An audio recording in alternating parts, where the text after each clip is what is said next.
Hello दोस्तों, मैं राजपूत आपको अपने इस एजुकेशनल चैनल पर स्वागत करता हूं। प्यारे बच्चों, आज हम नोइंग अवर नंबर्स क्लास 6 मैथमेटिक्स का पार्ट 2 लेकर आए हैं। ठीक है, पार्ट 1 मैं ऑलरेडी अपलोड कर चुका हूं। अगर आपने वो नहीं देखा है तो उसका लिंक मैं डिस्क्रिप्शन में डाल दूंगा। पार्ट 2 चैप्टर 1 को कंप्लीट करता है और इसके बाद हम पार्ट 3 में इससे जुड़े हुए प्रैक्टिस क्वेश्चनों को लेकर आपके सामने फिर से प्रस्तुत होंगे। इस वीडियो को शुरू करने से पहले अगर आप हमारे चैनल पर नए आए हैं तो इसको सब्सक्राइब कर लीजिए और बेल आइकन को प्रेस करना ना भूलें, ताकि क्लास 6 से जुड़े हुए वीडियो आपको जब भी मैं अपलोड करूं तुरंत नोटिफिकेशन के द्वारा आपको मिल जाएं। तो आइए शुरू करते हैं। राउंडिंग ऑफ किस लिए हमें ज़रूरत पड़ती है, क्यों इम्पोर्टेंट और राउंडिंग ऑफ होता क्या है? एक्चुअली मैं आपके सामने एक एग्जाम्पल के द्वारा बताता हूँ। जैसे 51, 63 इन दो नंबर को प्लस करना हो, या 3 नंबर ले लेते हैं 75, इनको प्लस करना थोड़ा सा मुश्किल है एज़ कंपैरिजन टू अगर मैं बात करूं 50, 60 और 80 को। ठीक है, तो ये जो नंबर मैंने नीचे लिखे हैं that is called rounding off. Rounding off मतलब एक ऐसे नंबर तक लेके जाना जो हमें प्लस करने में, माइनस करने में, मल्टीप्लिकेशन करने में या कैलकुलेशन करने में हमारी मदद करे। ठीक है, फॉर एग्जांपल आप मार्केट में कोई सामान खरीदने जाते हैं। ठीक है, वो कॉस्ट उसकी 51, 63, 75 है। तो आप इनको जोड़ने बैठेंगे तो आप एक डायरेक्टली 51 को 50 के राउंड ऑफ कर देंगे, 63 को 60 के, 75 को 80 के, इनको प्लस करेंगे तो आपको आइडिया लग जाएगा कि आपको इन तीनों सामान को खरीदने के लिए कितने रुपए की ज़रूरत होती है। तो राउंडिंग ऑफ किस लिए किया जाता है? To make the calculations easy. Calculation को आसान बनाना हो तो हम क्या करते हैं? राउंड ऑफ करते हैं। इसके रूल्स होते हैं। ठीक है, राउंडिंग ऑफ टू नियरेस्ट 10 क्या मैं आपको बताता हूँ कि अगर हमें नियरेस्ट 10 के राउंड ऑफ करना है तो उसको हमें कैसे करना है।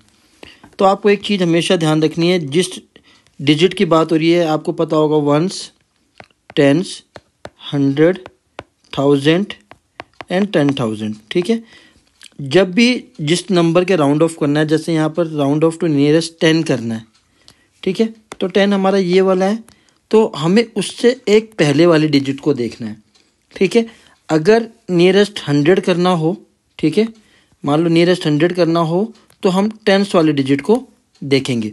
तो जिस डिजिट को हम देखेंगे उसमें दो कंडीशन लगेंगी। पहला, या तो वो डिजिट लेस देन 5 है,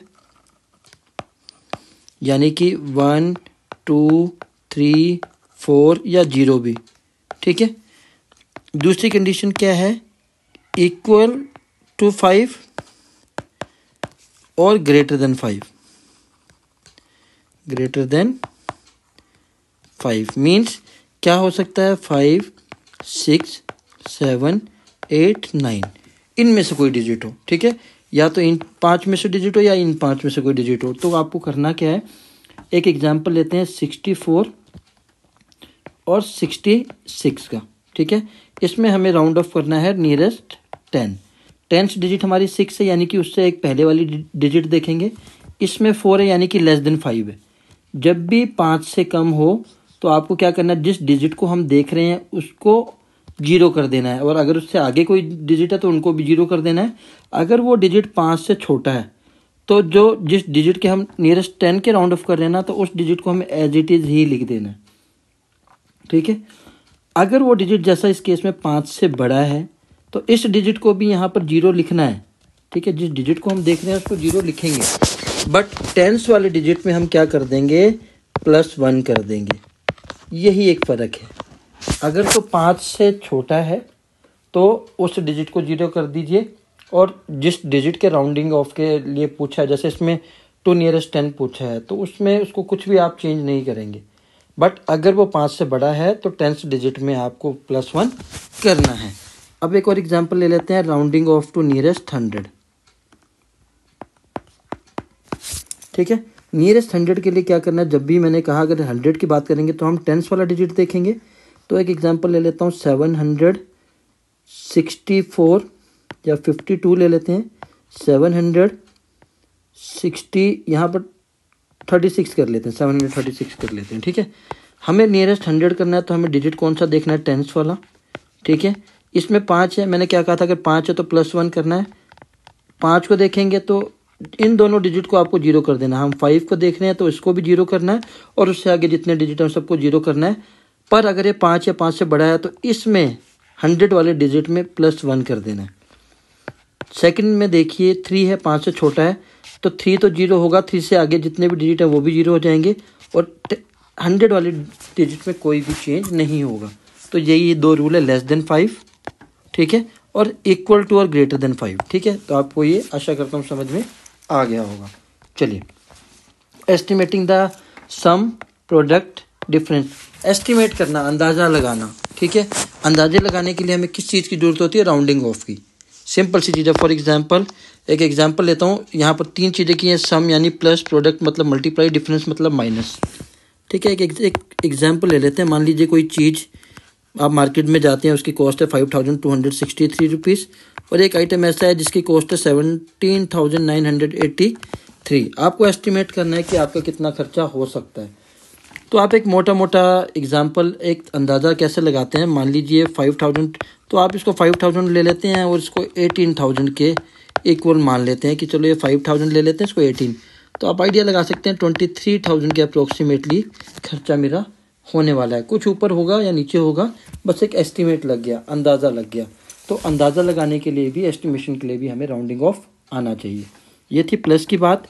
सिमिलरली अगर मल्टीप्लिकेशन की बात करते हैं, ठीक है, इसको मल्टीप्लाई करने में आप टाइम लगाओगे। अगर एस्टिमेट निकालना है तो हम क्या करेंगे, इसको 60 ले लेंगे, इसको 90 ले लेंगे, 9 6 54 हो गया, तो यानी कि 5400 से थोड़ा ऊपर या नीचे होगा, तो that is called estimation. Similarly in the case of subtraction हम एस्टिमेट करते हैं, ठीक है।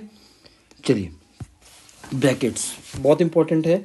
आपको ब्रैकेट्स आपने ये देखी होंगी, बट इनके नाम बहुत से बच्चों को नहीं पता होते हैं, ठीक है। और ब्रैकेट्स का यूज़ क्यों किया जाता है?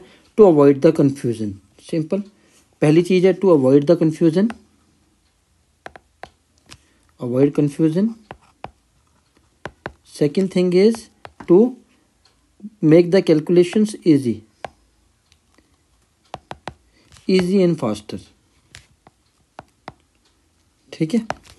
तो ये जो पहली ब्रैकेट है, राउंड ब्रैकेट इसलिए कहा जाता है क्योंकि ये राउंड यानी सर्कल से जैसी दिखती हैं, ठीक है।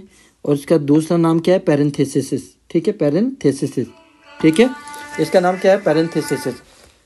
करली ब्रैकेट्स और सेट ब्रैकेट्स हैं, इसका नाम है करली ब्रैकेट, ठीक है। करली क्योंकि हमारे जो हेयर्स होते हैं वो करली होते हैं, ठीक है, इसलिए इसका नाम क्या दे दिया है? करली ब्रैकेट्स। और इसका दूसरा नाम क्या है? सेट ब्रैकेट्स, ठीक है। इसका दूसरा नाम क्या है? Set brackets. आपको इनके नाम पता होने चाहिए, ठीक है। थर्ड चीज़ है स्क्वायर ब्रैकेट। स्क्वायर ब्रैकेट और बॉक्स ब्रैकेट इसलिए कहा जाता है क्योंकि एक बॉक्स के तरह दिखाई देती हैं, ठीक है। और बॉक्स कैसा? Square box. अगर इनको क्लोज करें तो इसलिए इनको स्क्वायर ब्रैकेट्स या बॉक्स ब्रैकेट भी कहा जाता है, ठीक है। तो ये थे ब्रैकेट्स, ठीक है। और ब्रैकेट्स को सबसे पहले सॉल्व किया जाता है। इसके लिए फार्मूला आपने सुना होगा, बोर्ड मास, BODMAS, जिसमें B ब्रैकेट्स के लिए यूज होता है, O ऑफ के लिए, D division, M multiplication, A addition और S सब्ट्रैक्शन। इसी सीक्वेंस में हम किसी भी सीरीज को सॉल्व करते हैं, ठीक है। तो सबसे पहले ब्रैकेट्स ही आता है जो हमारे क्वेश्चन को आसान करता है, ठीक है। चलिए, अब हम बात करते हैं रोमन न्यूमरल्स की, ठीक है। रोमन न्यूमरल्स की जब हम बात करते हैं तो आप लोगों ने ये साइन आपके क्लासों के बाहर देखे होंगे। अगर आप 6th क्लास में पढ़ रहे हैं तो 6 को ऐसे लिखा जाता है, ठीक है। 9th को ऐसे लिखा जाता है, ठीक है। 1 को ऐसे लिखा जाता है। तो these numbers are called as numerals, Roman numerals, ठीक है। 10 के लिए X, 50 के लिए L, 100 के लिए C, 500 के लिए D और 1000 के लिए M का यूज़ किया जाता है, ठीक है। तो आप इनको याद कर लीजिए, आसान है। 1 के लिए ये, 2 के लिए ये, 3 के लिए ये। तो आइए इससे जुड़े हुए हम रूल कर लेते हैं। रूल बहुत इंपॉर्टेंट है, ठीक है। अगर आपको रूल समझ में आ जाते हैं तो बहुत ज़्यादा आपको रोमन नंबर लिखना आसानी होगी। If a simple is repeated, अगर कोई सिंबल रिपीट हो रहा है तो वो जितनी बार रिपीट हो रहा है, its value is added as many times as it occurs, ठीक है। जितनी बार वो अकर हो रहा है, आ रहा है, उतनी बार उसकी वैल्यू को ऐड कर देंगे। फॉर एग्जांपल, अगर हम 3 लिखते हैं तो ये जो एक सिंगल, अगर एक लाइन को हम किसके लिए लिखते हैं? 1 के लिए, तो 3 बार रिपीट हुआ है तो इनको प्लस कर देंगे, 3 हो जाएगा। तो 3 का रोमन नंबर ये होता है। सिमिलरली XXX हम 30 के लिए लिखते हैं, ठीक है। अब 30 कैसे बना? एक X का मतलब होता है 10, तो 3 बार 10 है, तो 10 + 10 + 10, इसलिए एक नंबर जितनी बार रिपीट होगा सिंबल, उसको उतनी बार हम क्या कर देना है? प्लस कर देना है, ठीक है। A symbol is not repeated more than 3 time. कोई भी सिंबल 3 बार से ज़्यादा रिपीट नहीं हो सकता। मान लीजिए यहाँ पर 30 है तो 30 को हम 4 बार नहीं लिख सकते, ठीक है। कोई भी सिंबल 3 से ज़्यादा बार रिपीट नहीं होगा। और V L and D never repeated, ये जो वी यानी 5, ठीक है, और जो मैंने आपको बताया ये सारे क्या है, एल और डी कभी भी रिपीट नहीं होते। If a symbol of smaller value is written to the right of the symbol of greater value, its value gets added to the value of greater symbol. इसका मतलब है कि जब भी कोई स्मॉलर नंबर, स्मॉलर सिंबल, ठीक है, बड़े सिंबल के राइट साइड में लिखा जाता है तो उसकी वैल्यू ऐड होती है। एक्स के लिए 10 होता है, ये आई जैसा जो इसके लिए 1 होता है तो ये 11, क्लास 11 के लिए हम ऐसे लिखते हैं। तो अगर राइट साइड में लिखा जाएगा स्मॉलर सिंबल तो ऐड होगा, अगर लेफ्ट साइड में लिखा जाएगा, फोर्थ पॉइंट यही कहता है कि अगर आप उसको आई एक्स जो 9th क्लास के लिए हम लिखते हैं तो उस केस में हम क्या करते हैं, माइनस करते हैं। ये 10 है, 1 माइनस कर देंगे तो ये बन गया 9। तो आसान सा कंसेप्ट है। अगर आप राइट हैंड साइड पे स्मॉलर सिंबल को लिखते हैं, बड़े सिंबल के राइट हैंड साइड पे लिखते हैं तो वो हमेशा प्लस होगा। अगर आप बड़े सिंबल के लेफ्ट हैंड साइड पे लिखते हैं स्मॉलर सिंबल को तो वो माइनस होगा, जैसा कि मैंने ये एग्जांपल दिया। इसीलिए हम 4 को भी ऐसे लिखते हैं क्योंकि 5 बी का मतलब 5 होता है। अब ये लेफ्ट हैंड साइड पर स्मॉलर आ गया तो ये क्या हो जाता है, माइनस हो जाता है, ठीक है। ये आपको ध्यान रखना है, ठीक है। ये हमारा लेफ्ट राइट का कंसेप्ट है। अगर आपको ये आ गया तो आपको रोमन नंबर लिखने में कोई समस्या नहीं होगी, ठीक है। The symbol V L and D are never written to the left of a symbol of greater value, ठीक है। ये जो वी एल और डी है ये बड़े नंबर के लेफ्ट में कभी नहीं लिखे जाते हैं, ठीक है, और इनको सब्ट्रैक्ट नहीं किया जाता है। तो ये थे रूल्स, आशा करता हूँ आपको समझ में आए होंगे। अगर आपको यह वीडियो पसंद आया तो प्लीज़ इसको लाइक, शेयर और कमेंट जरूर करें। हम बहुत जल्दी आपसे पार्ट 3 प्रैक्टिस क्वेश्चन के साथ मिलेंगे, जिसमें आपकी जितनी भी चीज़ें हमने दोनों पार्ट में जो भी कंसेप्ट हमने सीखे हैं ताकि वो क्वेश्चंस के साथ आपके क्लियर हो जाए। उसके लिए आपको हमारे चैनल को सब्सक्राइब करना होगा। तो प्यारे बच्चों, आज के लिए इतना ही। जय हिंद, जय भारत। अगर आपको कोई चीज़ पूछनी है तो आप कमेंट बॉक्स में डाल दीजिए। अगर आप चाहते हैं कि मैं कोई आपके किसी कंसेप्ट पर वीडियो लेकर आऊँ तो आप उसको भी कमेंट बॉक्स पे लिख सकते हैं। तो प्यारे बच्चों, जय हिंद, जय भारत, थैंक यू।